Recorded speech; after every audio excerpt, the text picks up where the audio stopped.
Okay, let's talk about one of the most powerful, and I mean truly powerful, relationship ideas of the last 100 years. It was a super simple theory that completely shaped how a whole generation thought about love and, why we fight. You know this phrase, right? It's everywhere. It's become this cultural shorthand for explaining why men and women just don't get each other sometimes. But where did this whole idea even come from? And how did it become this massive global phenomenon? And, maybe most importantly, what does the science actually say about it? All right, let's get into it.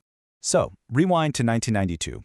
A relationship counselor by the name of John Gray publishes a book with this incredibly catchy premise that men and women are so fundamentally different in how they think, feel, and talk, it's like they're from two completely different planets. Now this is the core of the whole thing.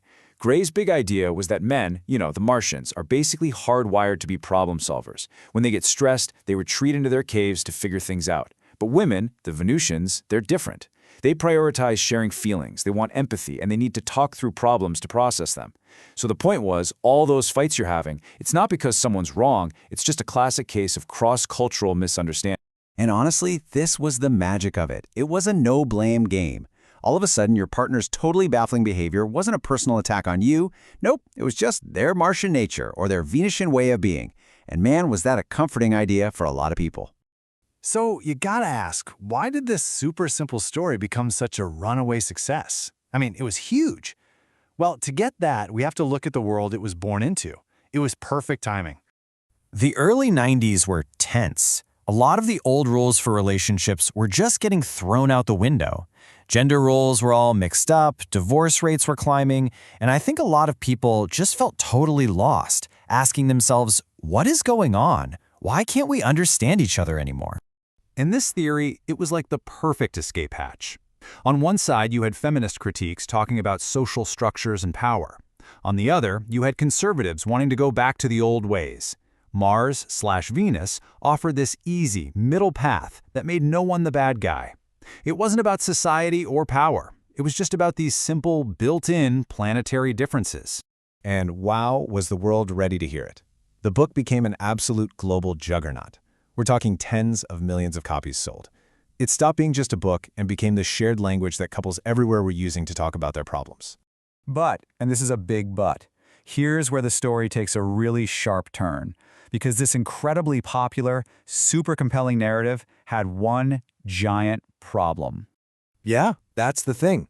The entire Mars/Venus idea wasn't based on any controlled studies or hard data. It was basically built on John Gray's personal experiences from his counseling sessions. It was a great story, but it wasn't science. And this chart really shows you what the actual science says. When psychologists and neuroscientists did massive studies, they found that, sure, there are some average differences between men and women, and look at the size of that second bar. Those differences are tiny compared to the differences within each group. In other words, the variety among men is huge, and the variety among women is huge, way bigger than the gap between the two averages. So the takeaway from all that data is pretty clear. We are not from different planets, not even close. A much better way to think about it is that we're from, say, neighboring towns. We might have slightly different accents, maybe a few weird local customs, but we are fundamentally on the same continent, working with the same basic human brain. And this right here is probably the single most important scientific smackdown of the whole theory. The book got the cause and effect completely backward. It assumed we act differently because of our biology, but so much research now shows that these behaviors are learned. We act in these gendered ways because society teaches us to, expects us to, and rewards us for it. It's not that we're born different so we act this way. It's that we're raised to act this way, and so we end up appearing different. Okay, so if the science is so clear, does that mean the book was just bad? Well, it's not that simple. Its legacy is actually really complicated.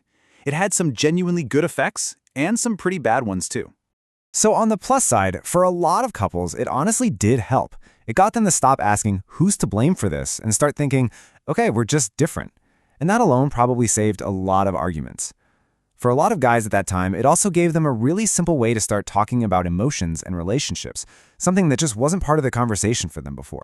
But the downsides were really significant. It hammered home these limiting stereotypes, right? Men are the logical ones, women are the emotional ones.